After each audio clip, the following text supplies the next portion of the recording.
Hi guys, welcome back to Infinite Possibilities, the podcast where we explore the lives of amazing people, their choices, challenges and opportunities. And today I have a very special guest, Valentina. Hi Karen. Hi. Shout out to our mutual friends for the connection. Hey friends. Yeah. I'm Valentina. My Chinese name is Jingyi. I am from China. I'm currently a psychology student at University of Queensland.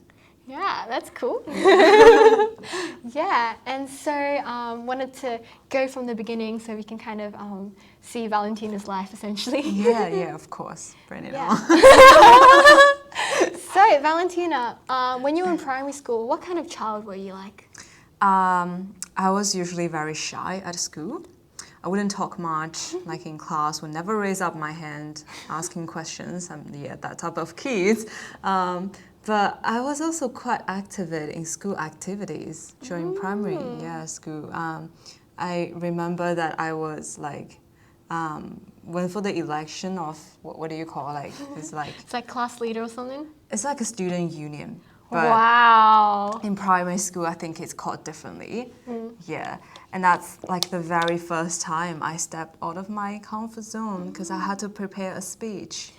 I never knew I could do like public speaking until then, because I had to write my own script, and then basically you have to memorize it all and speak it like in front of a lot of people. I don't remember how many people were there.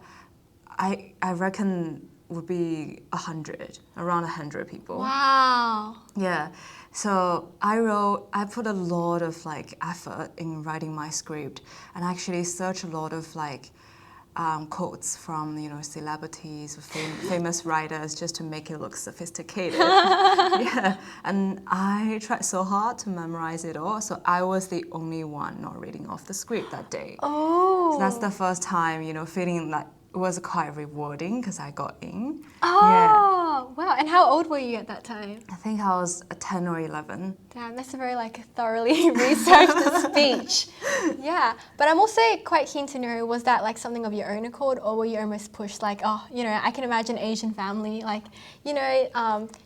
be a leader, it will look good. So yeah, how did that idea come across your mind? My parents didn't suggest me to do so at all.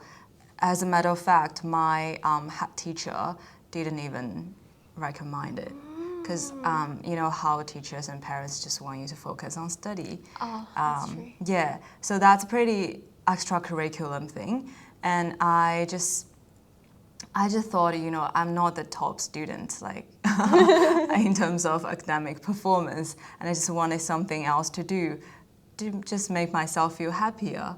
So that's that's how I came up with the thoughts to run for the election.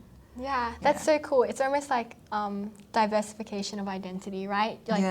If maybe studies, I can't be like the top of the class, maybe I can be that with okay grades, but also I am like a speaker, I'm a leader. Yeah, exactly. Like more identity, you get more social support from those groups as well. Yeah, and that's cool. But you were also quite shy as a child. So out of everything to choose, you could have been I don't know, an athlete, basketball, table tennis.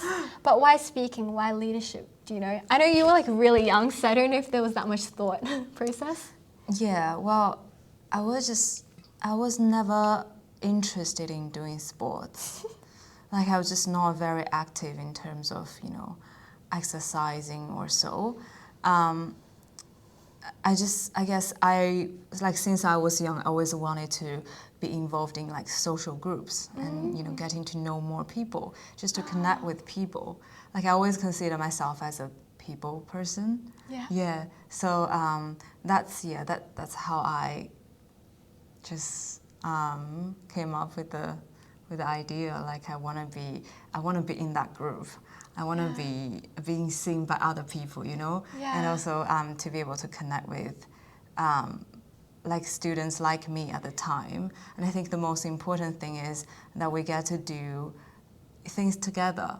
I mean, there's something like very interesting. Like I was in charge of like sorting out the books. You know how we subscribe to some magazines like back in primary school. So basically, we pay those magazine companies, and they deliver magazines to the school every week. And I was the one like in charge of sorting out the books and organizing them. And I remember like I was doing it with a couple of friends, like in the same, you know, the student union group. We were just like in a small black, like a dark room, and we were just sorting all the magazines. It's like magazines on the ground everywhere. Yeah, but that's kind of cool because when you're like sharing like a leadership role with others, it's like group bonding, right? Yeah. You have something in common by default, so it's like very much a social lubricant. Yeah, that's cool. And so after that, did that make you, I guess, more outgoing, more extroverted, more easier to sort of speak up? Yeah, I think it definitely has helped. I definitely became more extrovert after Congrats. after the public speaking thing and the activities I've done with my friends in the union. But I guess everything kind of changed when I got to middle school. That's a very different environment, like education environment, and that's also when like study just start becoming more serious. You know, you don't have a lot of time joining like extracurriculum thing. I remember my weekends often filled with like extracurriculum class. You know, it's basically the same content as what you're learning at school, but just more intense. It's like review. It's like the same content, but it's reviewed once and once again. Yeah, practice makes perfect, they say. Yeah. So I didn't have a lot of time joining like, you know, social groups or like school groups at all at the time. I felt actually quite depressed when, you know, the time was deprived and the opportunity of connecting with people was also deprived at the time. Yeah, that's so true. It can be so dry if all your life, every day, is just study, Exactly, study. yeah. Yeah, and so I guess like maybe like how did you sort of cope in that period? Was there like a bright light that you're like, okay, if I get into a good high school, then, or what was it that kept you going? Yeah, that's a very interesting question. As a matter of fact, I think that's one of my turning points in my life. Yeah, so I became quite depressed for the first 2 years of the middle school. Like honestly, like it's just study, and it was quite competitive in my class as well because my class was actually, I guess, one of the best class in the whole grade. My mom actually intentionally put me in that class, which, you know, I don't know if it's a bless or blessing or a curse. We'll see. Yeah. So. Second year of middle school, that's when I met like one of the best teachers in my life. So I was actually taking extracurriculum class, which was English class.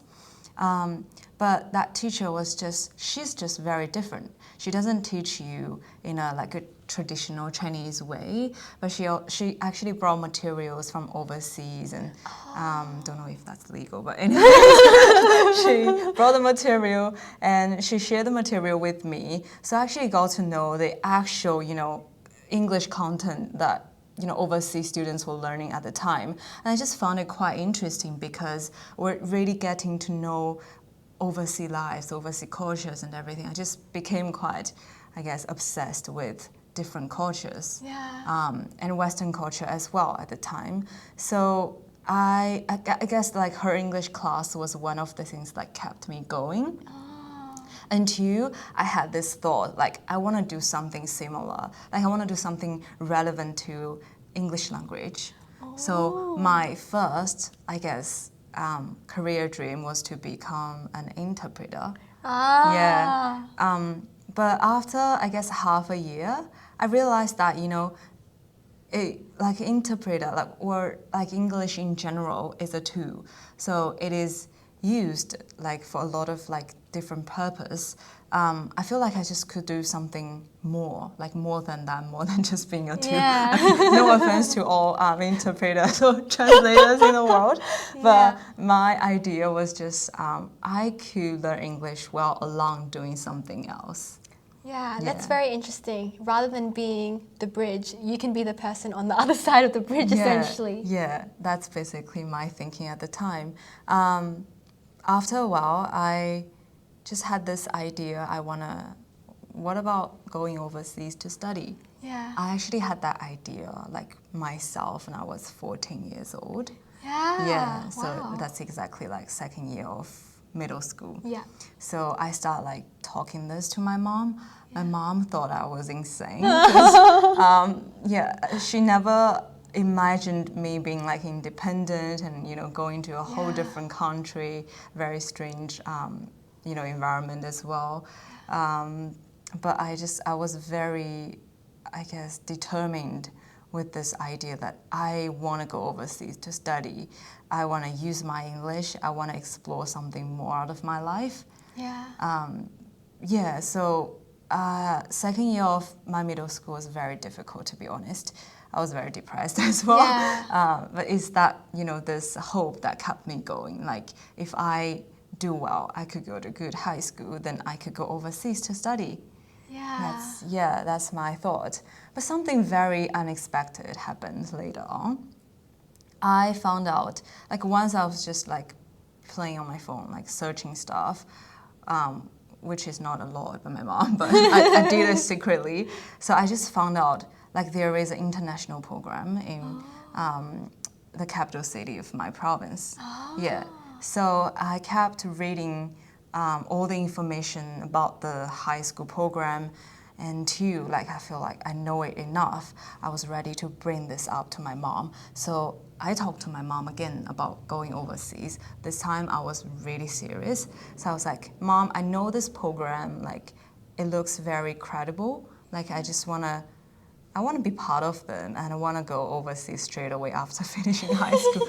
Again, second time, my mom felt like I was insane. Yeah. Yeah, and she's like, are you serious? Like, are you thinking about this like as a responsible thought? Yeah. Like my dad and my mom always wanted me to study overseas one day, but perhaps after bachelor degree. Yeah. So that's when I was like totally grown up, right? Yeah. But now I'm just making it like in advance, and I was like, Mom, I really want to go. I have to go. I feel like I'm being called. Yeah. Yeah. Oh, that's so beautiful. Yeah. What do you think that like you could get overseas that you can't maybe get in your own country at that time? I think it's Freedom. freedom to some extent. You also have like freedom back in my own country, but the different thing is my life was just occupied by a lot of study thing, by a lot of like educational things that you have to figure out. And the truth is that you just basically don't have the time and energy to explore other things that you want. Yeah. Because everyone was so hardworking. The truth is, if you're not like them, you're gonna be cast out. Yeah. You're not gonna be going to the schools that you want. You're not gonna be earning good grades. Yeah. So that's one of the concerns for sure. But I feel very thankful to my like Chinese education experience, because that just make me a more resilient people, and I think the resilience that I gained when I was in China also helped me adapt faster here in Australia. Yeah, that's true. Yeah, interesting. But that's pretty cool that you get like now that you're in Australia, you can contrast it with China. Like I didn't have any Chinese schooling, so. Yeah, and then so your parents were hesitant. Did they sort of reluctantly agree, or? Interesting. That's a very interesting How did question. you convince them, if it worked? I didn't convince them, but I made a deal with my mom, actually. My mom was like, okay, let's make a deal. If you can get a certain grade, I'll let you go. And the grade was actually the same grade that you need for getting into standard high school in the best standard high school in my province. Oh, Yeah. are we So it talking was like quite, a 90%, 80%? something like that, yeah. So it was quite high standard that I have to achieve in order to go to the program that I want to. But I think my mom was thinking, you know, I don't think you could get it, so you better just, we better just make the deal and you stay here. But I worked really hard towards the goal, towards the standard. I still remember a month before the final exam, the middle school final exam, I slept only, like in general, I slept only like 4 hours a day. Wow. I would study like, you know, writing homeworks and mathematical questions and all that till 1 o'clock. Wow. And then wake up at 5 to memorize like histories and other arts subjects, basically. Yeah. I did that for a month. It was just that hope, you know, holding me up. I just really wanted to go. This is my only chance. That's all I was telling me every day. I actually ended up doing well, but I didn't achieve it because I think there was something happened before I was taking my final English exam. I left my, you know, you have to, this exam card that you have to bring in order to enter the exam. I just lost my card before my English exam. Oh my gosh. I left it in the previous exam classroom. That's what happened. So I was quite nervous. Like even when I was doing my English exam, I felt like, oh my gosh, like I just couldn't concentrate. I couldn't think because that just happened. I ended up doing not so well in English. I think I usually score like full marks in English exam, but I ended up having like 106. The full mark was 120. So I lost 14 points in that exam. And I was exactly 14 points away from the standard. I promised my mom. So my mom knew like, you know, that's not supposed to happen. But it also means that you actually have the ability to achieve the standard. So she finally agreed. She finally agreed to, let me go, let me enroll in the international program. And I knew like I worked so hard for it. I know like I'm very grateful that I owe everything to my mom, but I also knew like I worked so hard towards it at the time. Was there any, so I guess like, I wanted to kind of know how far were you from that standard to begin with? Was she asking for something completely like, quotes, unreasonable at the time? Were you like a C and she's like, come on Valentina, A student? Or were you like a B, or were you around that? Okay, so my usual grades, let's put this into numbers. My usual grades are like 30 marks away. But my final grade was like 16 marks away. So there was like improvement. But also at the time, I don't think it's like entirely impossible. It's just incredibly hard to get to, you know, fill in the 3 marks gap. When you get to the top and it's just between like 2-3 points, it gets even more intense. Exactly. And I'm kind of curious at that time, like some people, you know, when they want to go to like a school that they like and stuff like that, they like create like a vision board or something. Or like, did you create anything, or did you like write outlines like, oh, you know, if I do this, I can get this? Or did you have some sort of motivational thing going?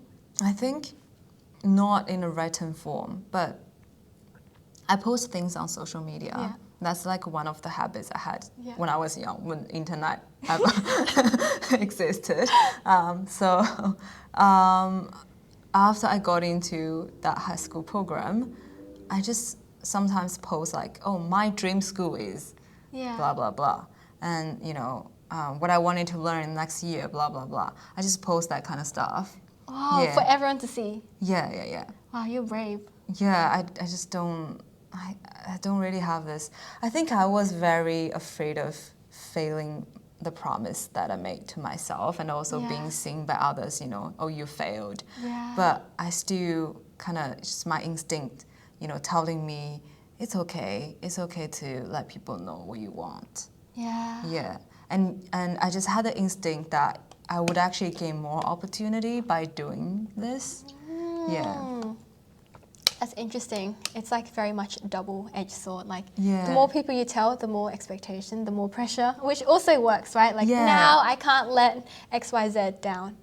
Yeah, and you know, along this way, you're always gonna be there are always gonna be people supporting your dream as well.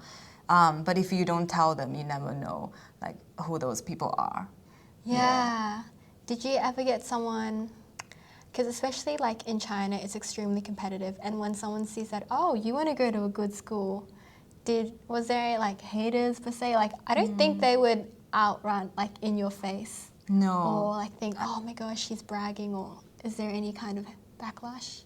I think we got a really great school atmosphere. Like the class, my classmates are all very friendly and nice. Yeah. So there's definitely competitiveness, but we wouldn't like bring it just to your face. And I think everyone just worked on their own thing. Yeah. And if they're friends to you, they support you. And if they're not, they just leave you alone. That's basically. I think we all had really good boundaries with each other. Yeah.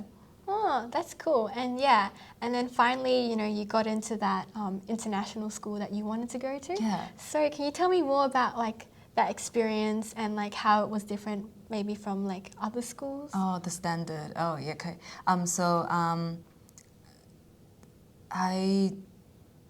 I was 15 at the time. Yeah. You know how it's actually an international program but built into the standard high school system.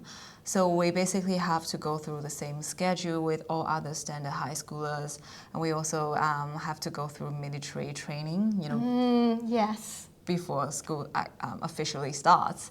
So I went through all of that, and when class started, instead of having like Chinese teachers, we had Canadian teachers, and we also had a couple of other teachers from like all over the world. Wow. And that actually really helped you to adapt different accents, you know? Yeah. It's a very interesting experience. First semester, first year, high school was quite chill.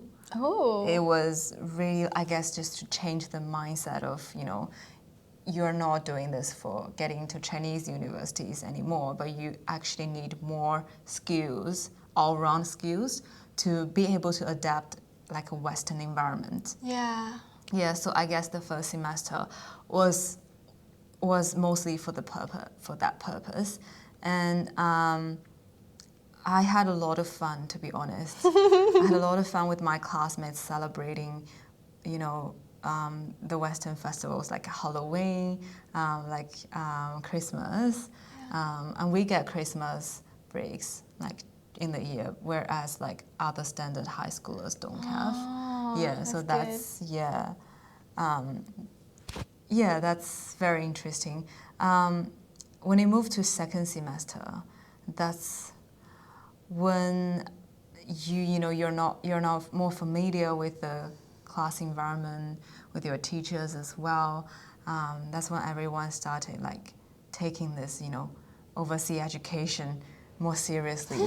So we started taking IELTS tests. So we started very early. Wow. So IELTS test was actually, I guess, the only pressure at the time in my high school life, because everyone wanted to get a good score, and you know, just pass is not good enough. You need to get a 7 or even above. So that's second semester. But when it gets to second year, everything changed. Like everything was, I wouldn't say completely different, but I think everyone's lifestyle kind of changed, and my lifestyle changed as well. We started to have more science subjects, which are considered more difficult. We started like thinking about, what major you want to take in university, and you have to work towards your goal to be able to get in the major you want. And for those ones who haven't done IELTS yet, have to take IELTS tests. And if you haven't got a good score in first year, in terms of IELTS tests, you need to take it again. Oh no. Yeah, I actually took it twice, but I got the same score. Oh my gosh. Yeah, I was like, totally not worth it. Yeah. Yeah. Yeah. And so, like at that time, like, wow, first year must have been fun. Did you join lots of extracurricular activities? Yes, actually I did. I joined, I think there were a couple, but what I can remember now is the English newspaper club. Oh. So basically we're making our own newspaper and it's all in English. It's like the only English newspaper in my high school.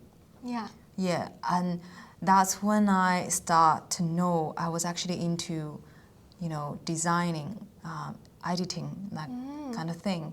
And I was also very into writing, though my English writing wasn't very good at the time, but I still attempt to, just grab every opportunity where you could practice.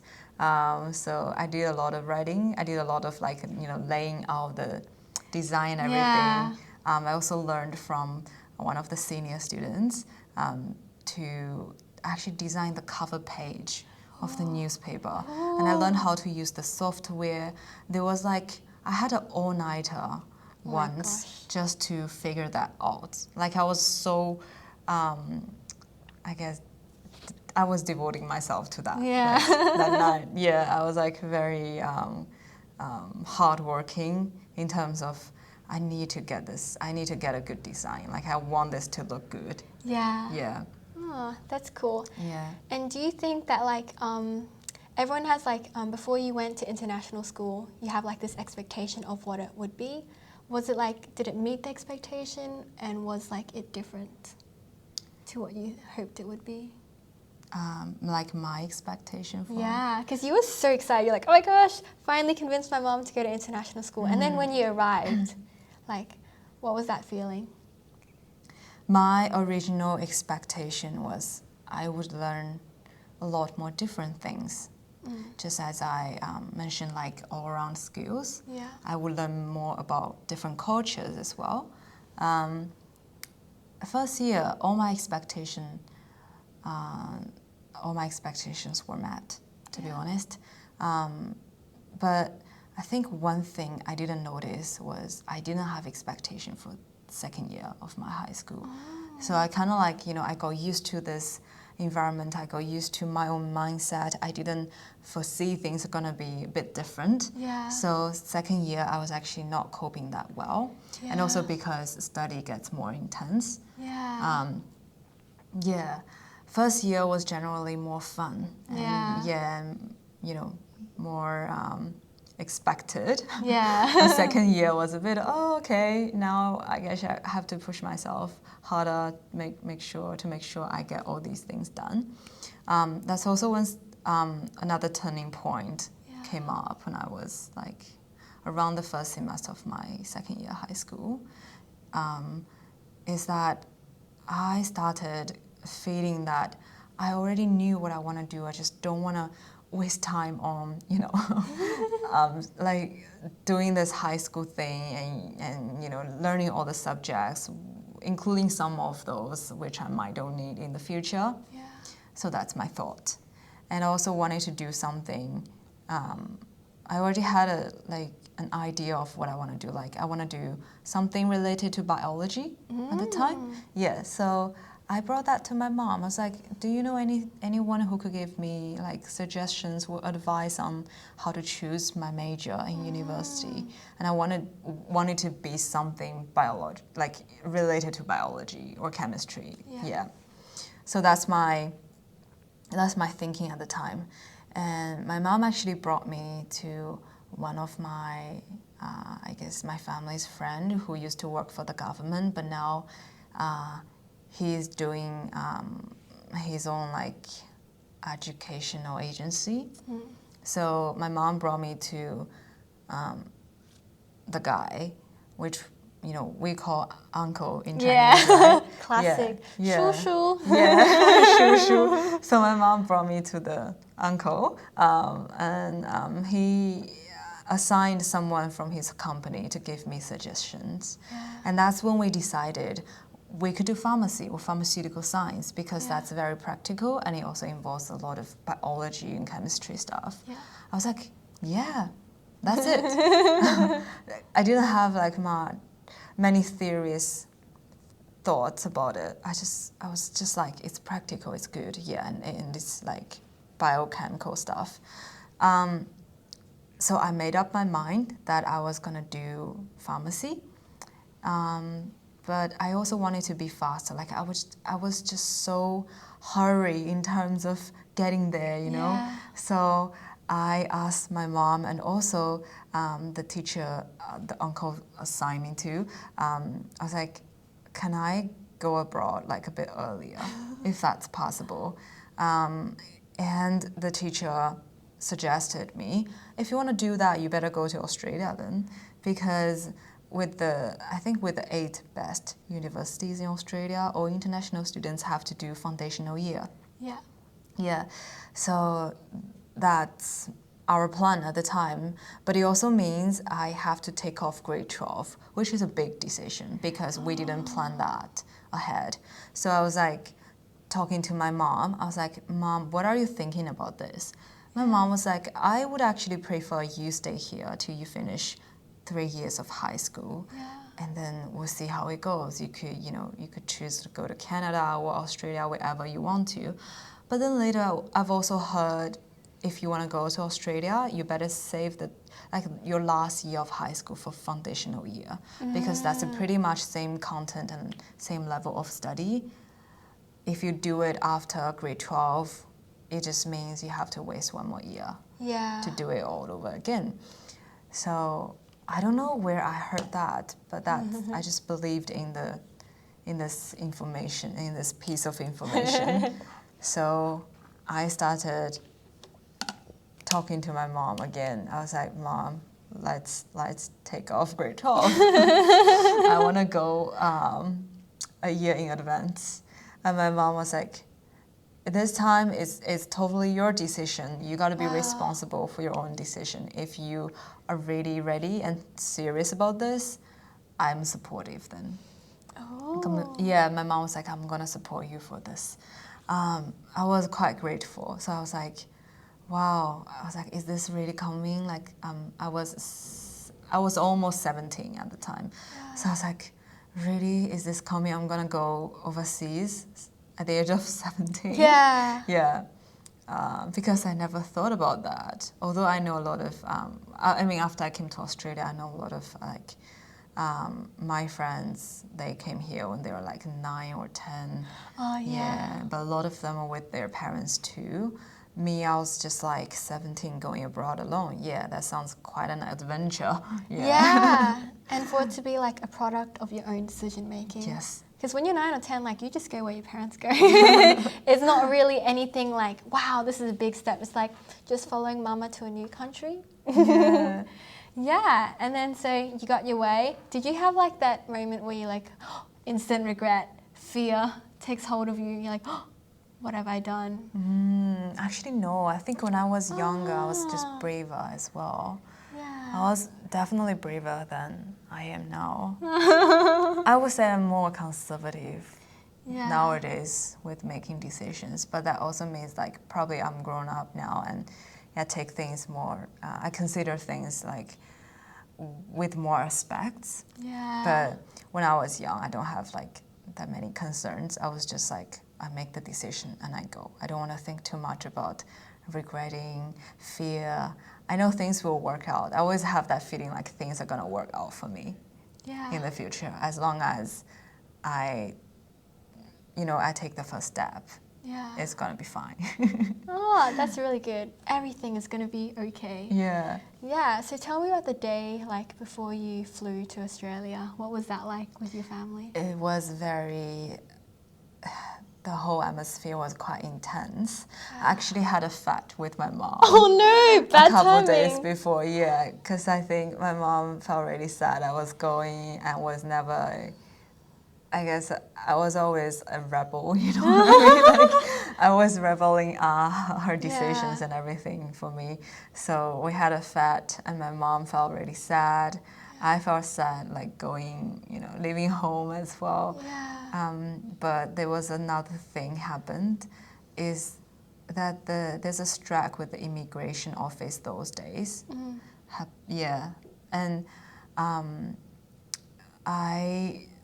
my visa got delayed, like for a really long time. I was supposed to get it like 2 months before I leave for Australia, but I only got it like 2 days before I booked the ticket. Wow.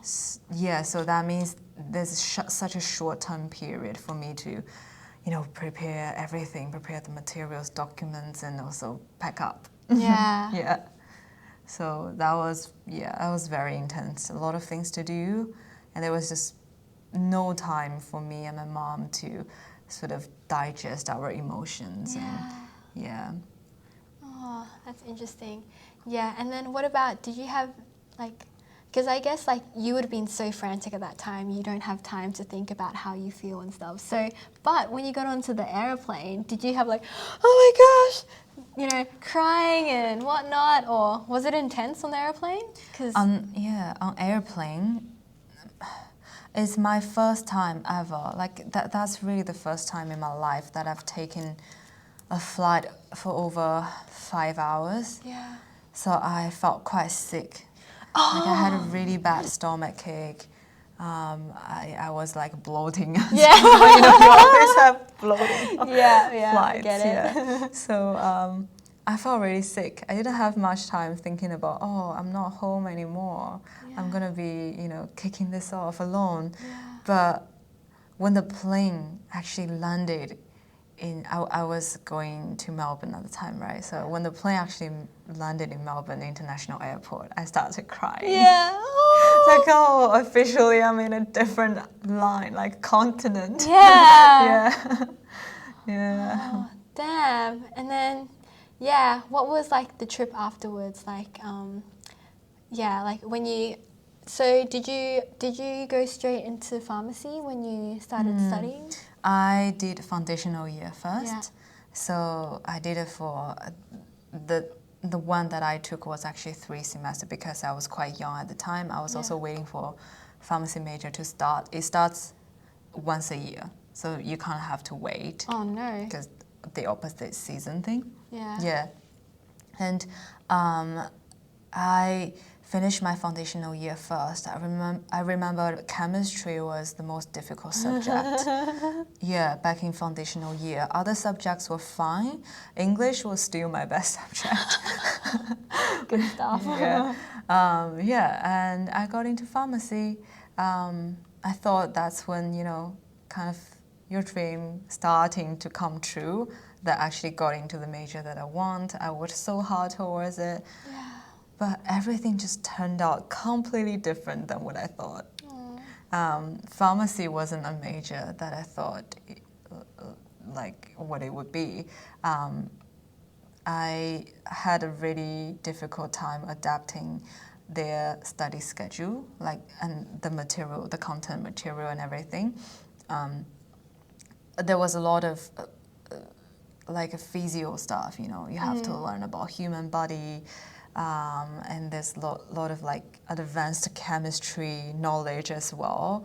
And we also have to do ethical studies and also about healthcare systems in Australia, which turned out to be one of my favorite subjects. It was very surprising. I guess it was because biology and chemistry was just being too difficult and intense at the time. Yeah.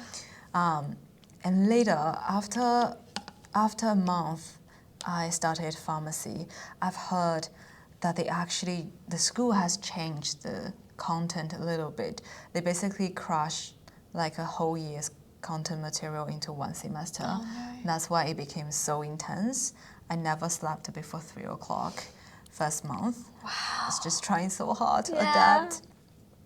And I started wondering, what am I doing this? What am I doing pharmacy? Yeah, this is my own decision.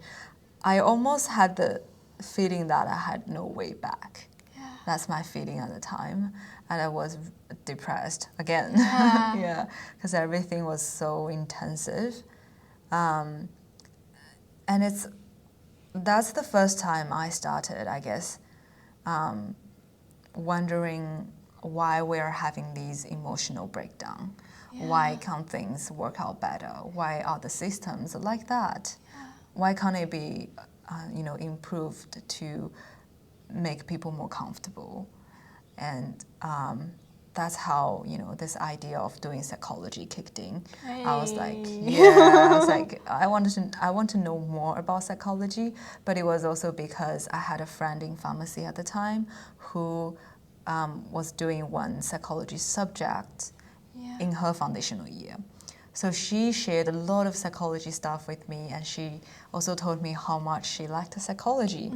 And that's when I started like really thinking about it. I was like, oh, psychology, that sounds very interesting.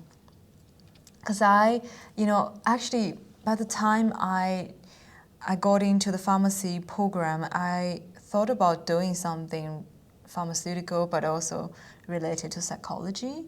So you know how there's like a career event where you could ask questions to senior students and the teachers there, but they will ask you first, like which streams of health, like healthcare or pharmacy you want to go in. My answer at the time was psychiatry. Oh. Or yeah.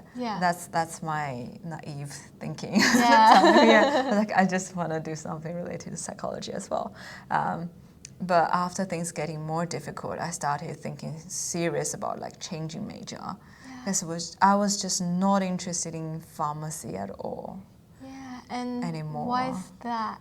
Because things are just so difficult. And I felt like I was almost tortured by those classes. Yeah. I started like rebelling again. Yeah. Yeah, and then so when did you sort of decide to make the switch into psychology? It was around the end of my first pharmacy semester, although I only took it for one semester. So I think it was around after 3 months, that's when things got really bad. I started like crying every night because I was just like, this is not right. I don't feel right. I always rely on my own intuition. So around that period of time, I just knew it wasn't right for me anymore. Because I was not in a good health state. I was not interested in what I was learning either. So I started talking to my mom again. I was like, Mom, I don't think I can do this anymore. My mom felt like really sad for me the first time, I guess. I just knew like that's the first time my mom felt like, no, I don't want my daughter to go through this. This is really difficult for her. So I made this suggestion to my mom. I was like, Mom, why don't you let me change my major then? Like, I don't mind starting all over again, but I just don't want to do this major in this school anymore. So my mom was like, it's your own decision. My mom was always supportive ever since, I guess, the moment that I left home. My mom was like, you can make your own decision. If you really don't think you can do this, we can change it. And that's when I started looking for psychology programs across Australia.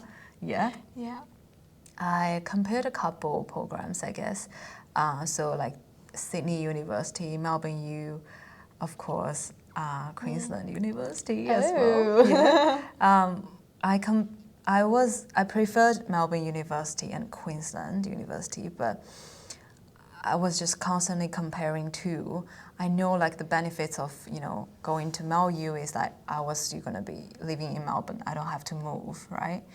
But also I like the program that UQ offered a lot as well, because it just looks more hybrid, like research and practical stuff. And it seems like there are more like psychology classes designed for the course. So I applied to both, but interestingly, I got rejected by Mel-U. Because they just said something about there's one subject that I didn't take in foundational year, which makes it like impossible to start psychology with them. So I was like, that's fine then. I'll just go to UQ. Yeah. Actually, UQ already gave me offer by the time. So I was like, UQ, let's go. Oh. Yeah, so Yeah. I moved across state. Yeah. And I moved to Queensland. I actually waited for a whole year to move here because psychological science major also starts once a year. Oh, sucks. Yeah. So that's how, I moved to Brisbane and Yeah. start psychology. Cool. So you said there was like a 1 year gap. So did you do anything interesting that year? Yeah, actually, yes. I did a interpretation course between Mandarin and English. Oh. It was a lot of fun. And I actually took a bit of break just to explore Melbourne, I guess.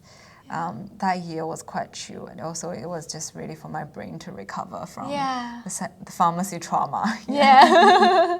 Yeah. Yeah. And then so was there a little bit of like, I don't know, when you were leaving across states, was there a bit of like, oh, I'm going to miss Melbourne? Or were you like, out of here? Because, yeah, I guess it might be quite nice, the fact that Melbourne rejected you, because that means like a new start, right? Yeah. All over again. Like, if it's like the same place, you have a lot of memories coming back. Definitely, So, yeah. So did you miss Melbourne when you left? Or were you like, bye-bye? I guess I had the most culture shock in Melbourne. It's a very mixed feeling because I hated so much when I firstly moved there. It was very different culture. Everything was just very strange to me. I also had difficult time adapting, into a different culture. Yeah. School, everything. I went through a lot of like rough time. I even almost almost became a homeless person because I have to like change my apartments and sign new contract. There's just like a gap period that I didn't take into consideration. Yeah. But my friend took me in. Oh my gosh. Thanks to my dear friend. Yeah.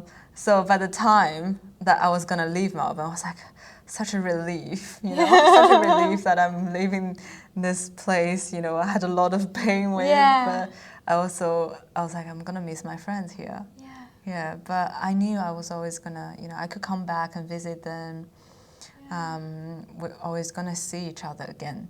Yeah, that's my feeling at the moment, at the time. But another thing is, I actually came to visit Brisbane twice before moving here. The first time, to be honest, I stepped on the city, the ground of the city. I was like, this is gonna be the city, I'm gonna live in for the next couple of years. It's like I just had this feeling. I like the city so much, and it feels like much more like home. People are also very chill here because it's such a laid-back city atmosphere. Yeah, so that's when I decided, I want to be living in Brisbane sometime. But then, interestingly, I got rejected by MLU and I got into UQ. So. Wow. Yeah. Destiny. Yeah. Wow. So was there any there wasn't much culture shock when you came to Brisbane? No? No, I guess I already adapted to Australian culture to some extent already. Queensland culture is a bit different to Melbourne, for sure. To Victoria, for sure. But I don't feel that difficult compared to when I firstly came to Australia. Yeah, I think the first time is always the hardest. Yeah. And so what has it been like studying psychology? Like a dream come true in some ways? Or? Yeah, I would say so. I think with psychology, your expectation changes more often. It's just constant expectation changing, First year of psychology, it was chill. Again, like always with first semester, first year of study, it's quite chill. You're just adapting your life, a new lifestyle. I did 4 courses first semester with 1 elective. So I was taking like a 3 compulsory course, psychology compulsory course and 1 elective. I consider myself not that hardworking the first semester, but still managed to get study done. Yeah. I did a lot of volunteer work because I was bored. I just want to, again, connect to more people. Yeah. And that's how, like, this sort of lifestyle continued to, like, I guess the start of second year study. Yeah. That's when everything, that's when I had to plan out, have like more expectations, to have more plans, because I started thinking about what would I do after my bachelor degree. That's also when I start meeting more like a higher grade of students, friends from psychology. They give me a lot of useful advice and suggestions as well. One of the things that really stood out to me was you should start doing research. Like you should start, having that research experience. You should start to contacting more teachers and researchers at the school, so you can know more about different opportunities and what it's gonna be like after bachelor study. Yeah. And that's when I officially started becoming stressed. Yeah. I was like, just a lot of things added into my life, other than my chill lifestyle and volunteer work. But there's actually more. I now need to start thinking about research. I now need to start thinking about, the future. That's the scary. future. Yeah, and which stream I wanted to go. Yeah. It was very interesting because I never, just like most psychology students, I entered this course with this thought in mind that I'm going to be a therapist in the future. I want to do clinical psychology. I want to have my own clinic. I want to, help people one by one. Yeah. But that actually changed. My plan actually changed. My career vision changed in general. Yeah. So now you want to do research. I want to do research, and I also want to do a completely different stream, which is organizational psychology. I've had this thought since I was second year, just because I was just more into social psychology compared to clinical psychology, and also because a lot of my friends say, they actually say to me, you just look like an org psych person. You look like you could actually do well in organizations instead of in a clinic. Yeah, on an individual level. Yeah. Yeah, that's quite interesting. And do you think that studying psychology has changed you? Definitely. I think I became more, I would say, tolerant with a lot of things in life. And I also start having like my inner freedom, because I was always in this mindset, like either to conform or being cast out by people around you. One or the other. Yeah, you have to fit into a certain grouping. You have to have a certain kind of mindset. But when I started psychology, so far with my journey so far, I think I started wondering about, why can't I have that inner freedom? Why can't I have independent thinking ability? Why do I have to be the same? Yeah, why do I have to be the same? Exactly. Yeah. Yeah, and I also started to, really putting myself in other people's shoes, because that's how I learned to tolerant. Yeah. I guess there's a lot of things going in life. Like, we don't tend to wonder, what happened to people? Like, what's the underlying mechanism of this thing, of this object, whatsoever? But after you do psychology, especially when you get to know a bit of, research, you start wondering about a lot of those things. Yeah. Yeah. Yeah, that's so interesting. And then you also, can find a lot of different patterns as well. And that must be quite interesting. Yeah. Yeah. And so... psychology, does that lead to a lot of overthinking? I'm already what's the word again? Overthinking. Overthinking person before doing psychology. Doesn't sound good. Yeah, I'm always very overthinking. Yeah. Yeah. And then psychology, like, how does one sleep at night with all this new information, especially from like other people's lives? I don't tend to think much about like other people's lives when I go to bed. But I guess one thing is that, you know, after you study for a whole day, your brain is like absorbed all these knowledge, and those things actually, they're like replayed in my brain when I go to bed. It just makes my brain quite active. So I was like not going to bed so easily over a couple of nights. But in general, I think I don't tend to be entrapped by thinking about other people's lives, or like sometimes maybe like with the interaction, like my interaction with other people. Actually, there is a period of time I just constantly feel like I'm not good enough. You know, having like low self-esteem, thinking about like over concerned about whether, you know, I offended a certain person or not. But that kind of just, you know, it's like just a certain period of time, like in every month or like every year, you're gonna be like that. But after the while, you're gonna be fine. Like you're gonna be having a bit different, I guess, mental health state. And you're gonna be more resilient. After all. Yeah, that sounds cool. And then maybe just ask you some quick random questions, I guess. Yeah, sure, of course. So I'm kind of like curious, because you said that you went through different depression-ish periods of your life. How are they different? And would you say like the first one was like the hardest, or how do you sort of rank them? That sounds a bit weird. Okay, so the first one was definitely the hardest one.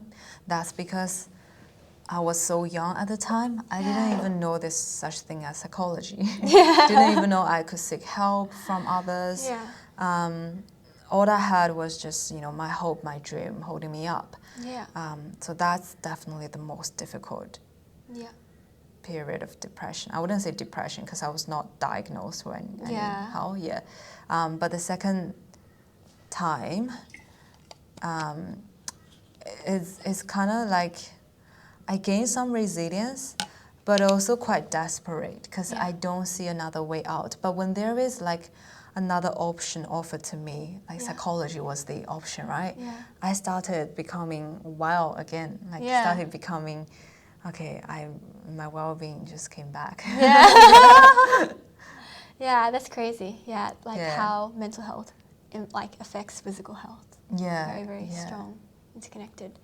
And so, I guess since you study psychology and have your own experiences, what kind of like maybe advice or tips do you have for people going through like a really tough time?